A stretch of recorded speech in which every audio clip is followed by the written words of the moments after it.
Nagbabalik po tayo sa MBC TV Network News. Nagkaroon lamang po tayo ng bahagyang technical problems. Pero ngayon po ay balikan naman natin ulit ang report ni Edniel Parosa.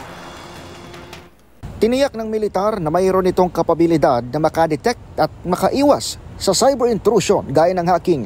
Ginawa ni AFP spokesperson Colonel Francel Padilla ang pahayag sa Campo Aguinaldo sa harap ng ulat na tinarget ng Chinese hackers sa mga datos ng sundalo maging ng presidente ng Pilipinas.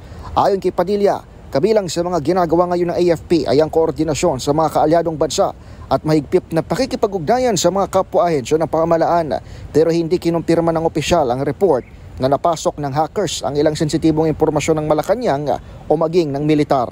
Nabatid na may binuong cyber command ng AFP.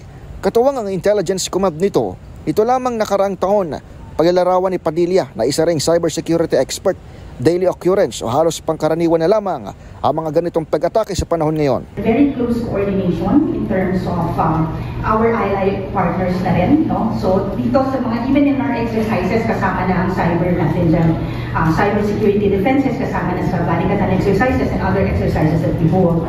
And over and above that, malalim na rin yung coordination natin with different agencies because cyber is actually, cyber security is the concern of everybody and hindi lang siya sa AFP. Sa pinakahuling command conference itong AFP anniversary noong Disyembre, sinabi ni AFP Chief of Staff General Romeo Bronner Jr.